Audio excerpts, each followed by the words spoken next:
साथ संगत जी, प्यार से कहना धन निरंकार जी। स्वागत है आप सभी का हमारे YouTube चैनल सोना इंस्पायर विचार पर। इस वीडियो की शुरुआत करने से पहले दास आपसे हाथ जोड़कर एक भावपूर्ण निवेदन करना चाहता है। हमारा उद्देश्य आपके जीवन में सकारात्मक शांति और प्रेरणा का संचार करना है। हर रोज़ हम आपके लिए एक नई प्रेरणादायक वीडियो लाते हैं। इन वीडियो के माध्यम से हम आपके जीवन में आत्मविश्वास, शांति और प्रेम का संदेश पहुंचाना चाहते हैं।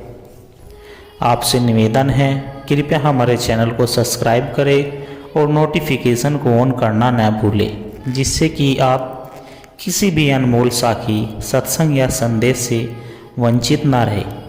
आज की हमारी कहानी का विषय है, एक सच्चे भक्त का जीवन कैसा होना चाहिए।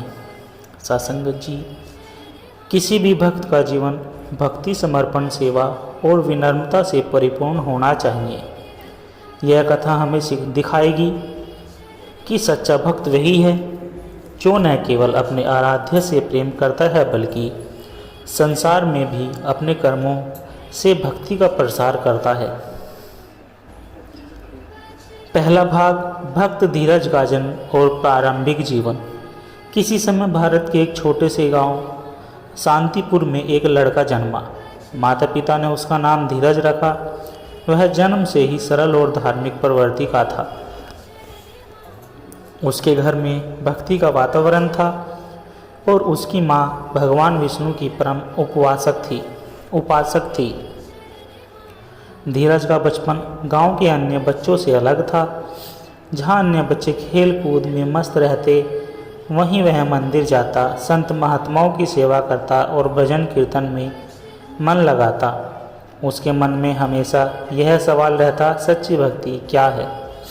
एक दिन गांव में एक संत आए। धीरज ने उनसे पूछा, गुरुदेव, क्या केवल मंदिर जाना ही भक्ति है? संत मुस्कुराए और बोले, भक्ति केवल भगवान की मूर्ति की पूजा तक सीमित नहीं होती। सच्ची भक्ति वह है जिसमें प्रेम, सेवा और समर्पण हो। यह सुनकर धीरज ने निश्चय किया कि वह केवल पूजा तक सीमित नहीं रहेगा, बल्कि अपने जीवन को भक्ति और सेवा में अर्पित करेगा। दूसरा भाग, भक्ति का मार्ग चुनना। जैसे जैसे धीरज बड़ा हुआ, उसकी भक्ति और गहरी होती गई। अब वह केवल मंदिर में भजन कीर्तन ही नहीं करता, बल्कि गरीबों की मदद भी करता, बीमारों की सेवा करता और अशिक्षित बच्चों को पढ़ाता। एक दिन गांव में अकाल पड़ा। लोग भूखे प्यासे थे। धीरज ने अपने घर का अन्न निकालकर ज़रूरतमंदों में बांट दिया। माता पिता ने पूछा, बेटा, अगर तुम सारा अन्न बांट दोगे तो हम क्या खाएंगे? धीरज बोला, माँ, भगवान अपने भक्तों की भूख मिटा सकते हैं, लेकिन ज़रूरतमंदों को हमारी ज़रूरत है। कुछ ही समय बाद चमत्कार हुआ। गांव में बादल छाए और मूसलाधार बारिश हुई। खेतों में हरियाली आ गई और अकाल समाप्त हो गया।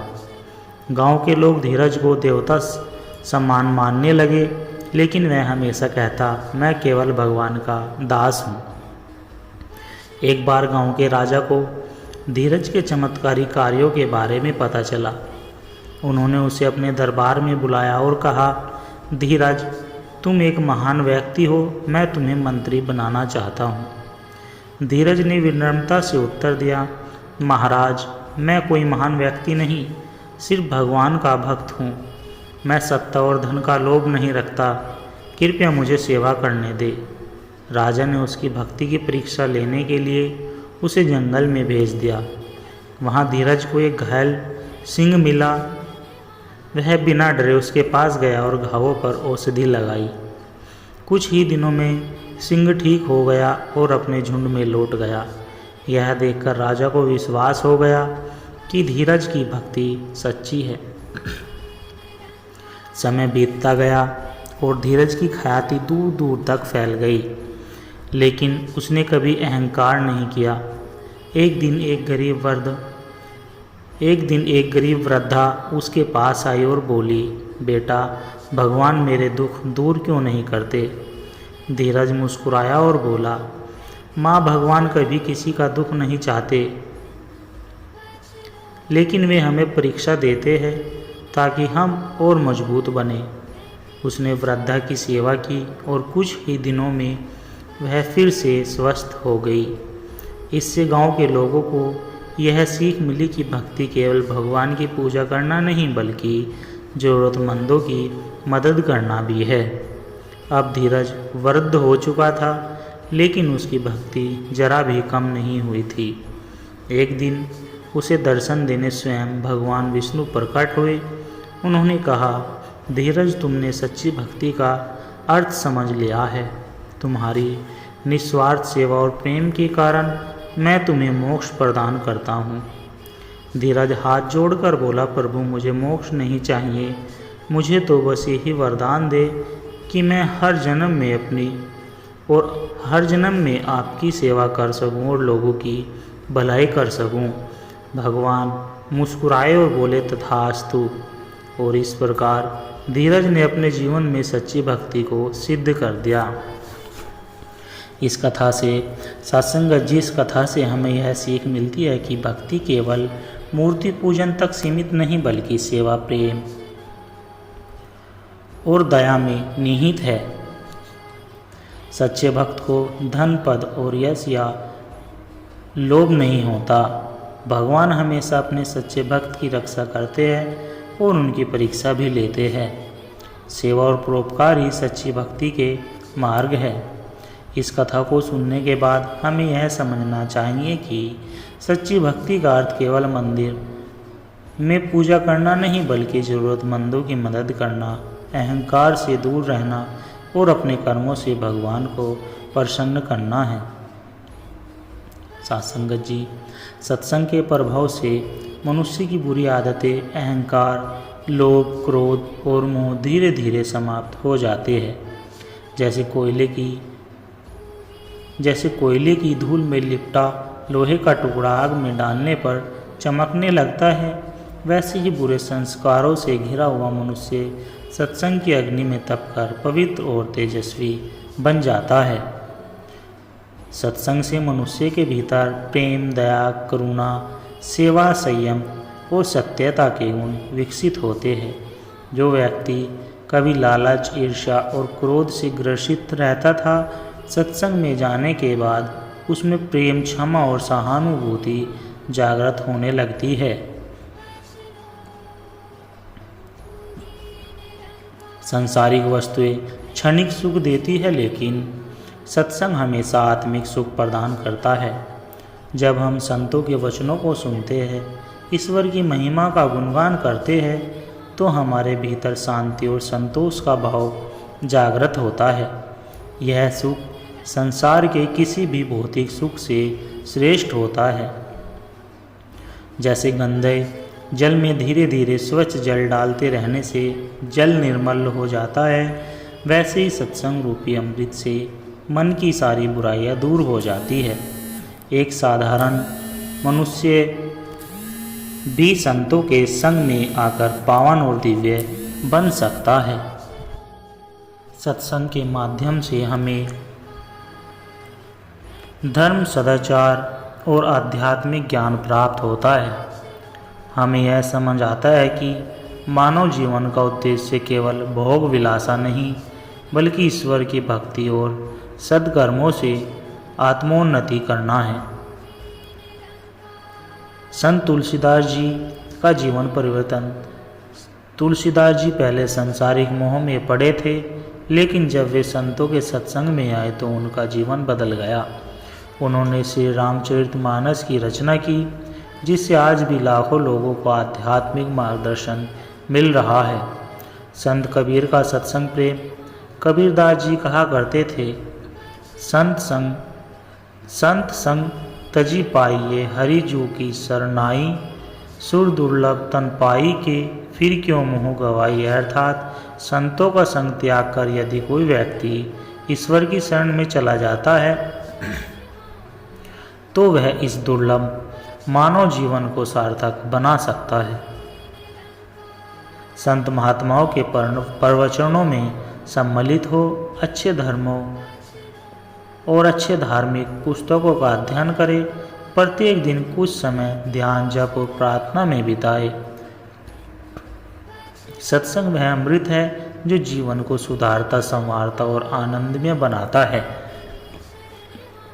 यह जीवन का मार्गदर्शन कराता है, हमें सद्कर्मों की ओर प्रेरित करता है और हमें परमात्मा के निकट ले जाता है। इसीलिए प्रत्येक व्यक्ति को सत्संग का लाभ उठाकर अपने जीवन को श्रेष्ठ, पवित्र और सार्थक बनाना चाहिए।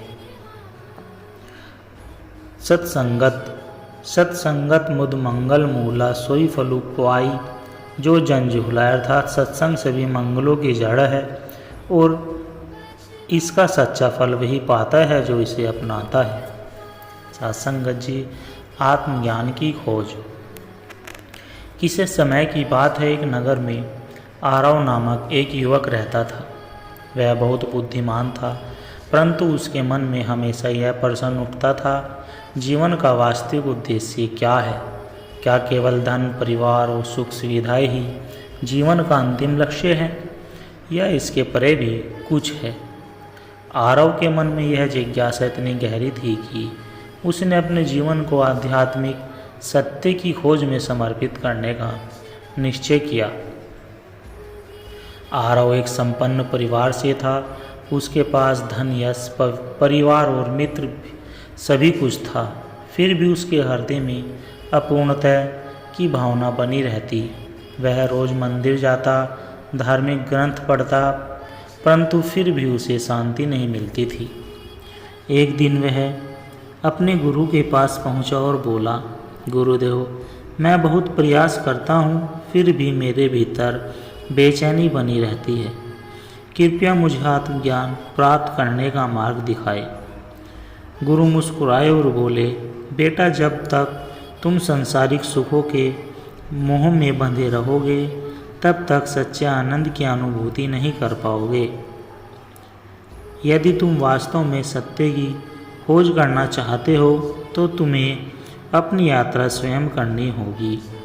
यह सुनकर आरव ने अपने परिवार से विदा ली और एक लोटा जल, एक कमंडल और कुछ वस्त्र लेकर जंगल की ओर चल पड़ा। जंगल में आरव ने कई वर्षों तक तपस्या की।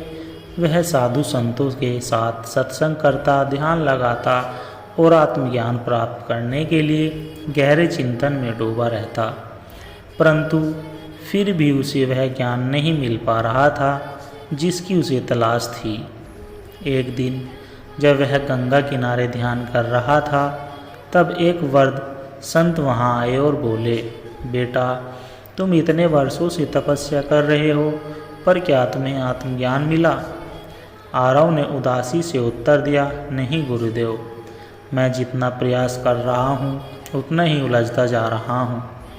संत मुस्कुराए और बोले, बेटा, आत्मज्ञान केवल कठोर तपस्या से नहीं मिलता। यह तब आता है जब हम अपने अहंकार, मोह और द्वेष को त्याग देते हैं और अपने भीतर झांकते हैं। आरव ने यह सुना और उसने निश्चय किया कि वह अपनी तपस्या को एक नई दिशा देगा। अब वह केवल साधना ही नहीं करेगा बल्कि सेवा और प्रेम को भी अपने जीवन का हिस्सा बनाएगा। अब आरव ने एक नया मार्ग चुना। वह गांवों में जाकर भूखों को भोजन कराने लगा, बीमारों की सेवा करने लगा और ज़रूरतमंदों की मदद करने लगा। धीरे धीरे उसके भीतर एक अनोखी शांति आने लगी। एक दिन एक बूढ़ी महिला उसके पास आई और बोली, बेटा, तुम इतने वर्षों से जंगल में तपस्या कर रहे हो, लेकिन अब जब तुम लोगों की सेवा कर रहे हो तो तुम्हारे चेहरे पर एक अलग चमक है। क्या यही आत्मज्ञान है? आरव को एहसास हुआ कि आत्मज्ञान केवल किताबों या तपस्या में नहीं बल्कि सेवा और प्रेम में भी निहित है। एक दिन आरव एक नदी के किनारे बैठा था। अचानक उसे लगा कि उसकी साधना सफल हो गई। वह अब अपने भीतर और बाहर के सत्य को देखने लगा था। उसे समझ आ गया कि आत्मज्ञान केवल कुछ सिद्धियाँ प्राप्त करना नहीं बल्कि संपूर्ण सृष्टि में एकत्व का अनुभव करना है। वह खुशी खुशी अपने गुरु के पास लौटा और बोला, गुरुदेव, मुझे आत्मज्ञान मिल गया। गुरु मुस्कुराए और बोले, क्या तुम्हें अब यह एहसास हो गया कि आत्मज्ञान केवल पुस्तकों और कठोर तपस्या से नहीं बल्कि निस्वार्थ प्रेम, सेवा और समर्पण से प्राप्त होता है? आरव ने सिर झुकाकर कहा, हाँ गुरुदेव, अब मैं जान गया हूँ कि ईश्वर कहीं बाहर नहीं बल्कि हमारे हृदय में ही बसते हैं। इस कथा से सत्संगत जी हमें यह सीख मिलती है कि आत्मज्ञान केवल कठोर तपस्या से नहीं बल्कि सेवा, प्रेम और समर्पण से प्राप्त होता है। जब तक अहंकार रहेगा तब तक सच्चा ज्ञान प्राप्त नहीं हो सकता। संसार से भागना नहीं बल्कि उसे समझकर उसमें रहकर सही मार्ग चुनना आवश्यक है। ईश्वर की खोज मंदिरों, जंगलों में नहीं बल्कि अपने भीतर ही करनी चाहिए। इस कथा से हमें यह समझने को मिलता है कि सच्चा आत्मज्ञान केवल ज्ञान प्राप्त करने से नहीं बल्कि उसे जीवन में जीने से है। जब हम दूसरों की सेवा करते हैं, निस्वार्थ प्रेम करते हैं और अपने भीतर झांकते हैं, तभी हमें परम शांति और सच्चे आनंद की प्राप्ति होती है। सत्संगत जी, आप सभी को विचार अच्छे लगे हो तो लाइक, कमेंट, शेयर और हमारे चैनल को सब्सक्राइब कर दे और दास को आशीर्वाद दे कि हर रोज़ दास आप जी के चरणों में ऐसे ही आध्यात्मिक और सत्संग विचार लेकर आता रहे। सत्संगत जी बड़े प्यार के साथ कहना जी, धन निरंकार जी।